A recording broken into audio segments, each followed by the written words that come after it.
Benito Antonio Martínez Ocasio, better known as Bad Bunny, was born on March 10, 1994, in the Almirante Sur barrio of Vega Baja, Puerto Rico, into a modest, working-class family that would profoundly shape who he became. His father, Tito Martinez, was a truck driver, and his mother, Soy Ocasio, worked as a schoolteacher. From his earliest days, music was woven into his home life. His parents listened to salsa, merengue, romantic ballads, and Latin classics, and little Benito absorbed every rhythm, every melody. When he was only 5, he received as a Christmas gift a record by Vico C, one of Puerto Rico's pioneering rappers, and that moment sparked something deep in him. He listened to Marc Anthony and Victor Manuel, but also to the raw urban sounds of Daddy Yankee and Hector Lavoe later on. And he started dreaming in lyrics long before he had any idea how big his voice would become. Benito grew up with 2 younger brothers, Bernie and Basil, in a home where he was not drawn to the street life or trouble, but rather found solace in his family and his faith. He sang in his church's choir until he was 13, his voice rising in that sacred space week after week, a quiet sanctuary for a sensitive, thoughtful boy who was slowly learning that his heart was meant for something more than ordinary. As he left the choir, his interest turned to the radio. He began making beats in his room, freestyling at school, layering words in notebooks, and experimenting with the rhythm and cadence of his thoughts. He was shy but creative, always watching, always listening, always writing. His nickname, Bad Bunny, came from a childhood photo. He had been forced to wear a bunny costume at school and looked visibly annoyed, and when he saw that picture years later, he realized that Bad Bunny was not only funny but meaningful. It was a name that would stick. After high school, Benito enrolled at the University of Puerto Rico at Arecibo in an audiovisual communications program, dreaming of becoming a voice on the radio or working in media. But life was not easy.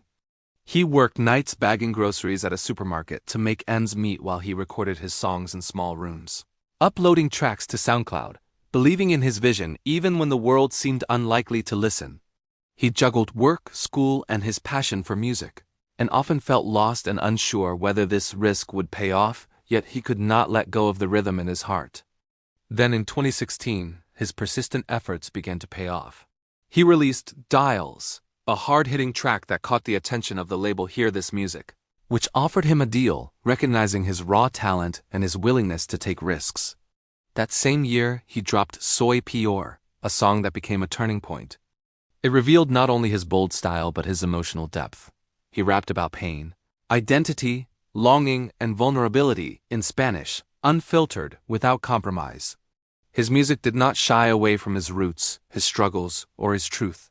In an industry where many Latin artists felt pressured to cross over into English, Benito stayed rooted in his language and his culture, and that authenticity resonated deeply.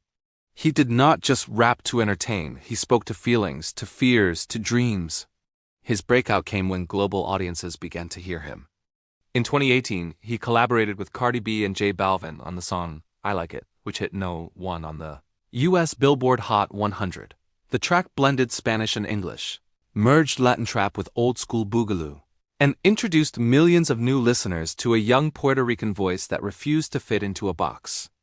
Around the same time, he released Mia with Drake, demonstrating again that he could cross boundaries musically while staying true to who he was. Also in 2018, he released his debut studio album, X100PRE, Por Siempre Forever, a bold and eclectic collection of sounds mixing reggaeton, Latin trap, electro, pop punk, and more. That album was his declaration of independence. He would not be sanitized for mainstream success. He would not hide his roots, and he would not let anyone define his art for him. As his fame grew, so did the stakes. But Benito's brilliance was in how he handled the pressure. He didn't just want chart success. He wanted to be heard, he wanted to be understood, and he wanted to change how people thought about Latin urban music. In 2019, he teamed up with J Balvin on Oasis, an album that fused Latin American beats, African rhythms, and a shared vision of musical freedom. It was an expression of unity, innovation, and culture. But the real turning point came in 2020.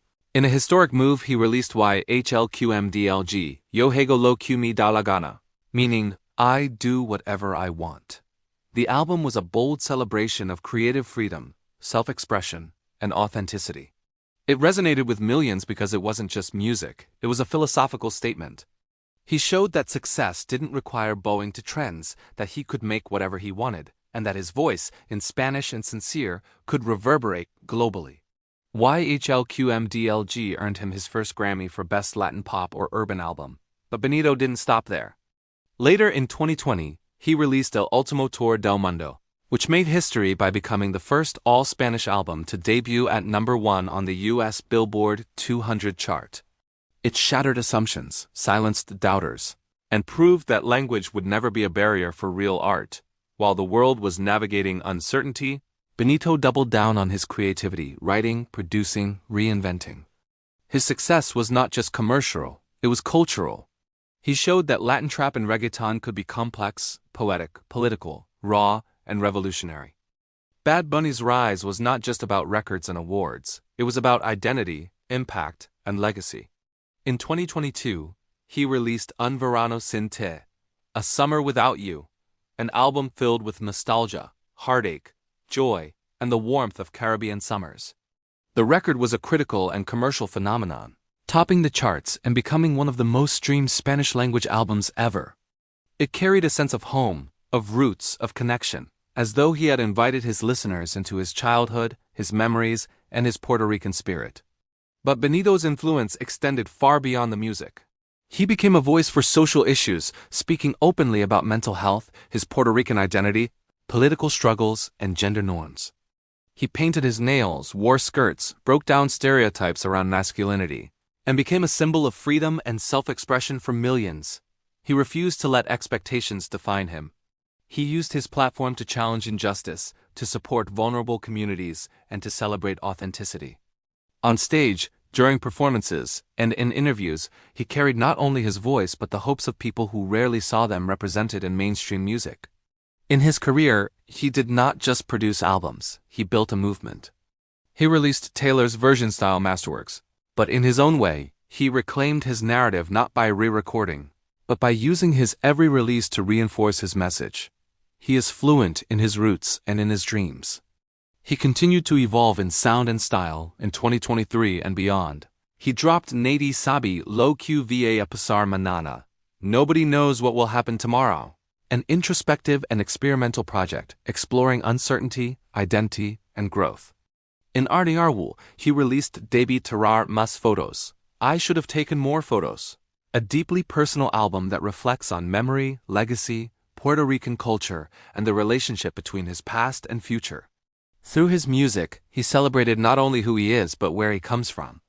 Benito also branched into acting and entertainment. He appeared in films, he stepped into fashion, and he even showed up in wrestling, performing at big events that blurred the lines between performance art and personal expression. He made bold choices that demonstrated his ambition and his refusal to be boxed in. Throughout it all, he stayed humble. He never forgot the days working supermarket shifts, studying audiovisual communications, and dreaming in his bedroom with nothing but his notebooks and a mic. He often reflects on how far he has come, but he still feels connected to the kid from Vega Baja who sang in church, who kept writing even when no one was listening, and who dared to believe that his voice could break through. His legacy is already profound. He changed the face of Latin music, proving that you don't have to anglicize your art to reach the world, that you can stay rooted, stay honest, and still be global. He showed that vulnerability is strength, creativity is resistance, and authenticity is power.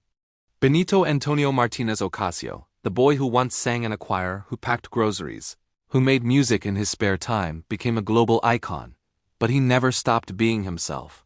His story is a testament to perseverance, passion, and purpose. His legacy lives not only in the millions of streams, sold-out stadiums, and awards, but in the hearts of listeners who saw in him someone who dared to change the game. Bad Bunny's life reminds us that real art comes from truth, that identity can be a revolution, and that the greatest success may be simply never turning your back on who you really are.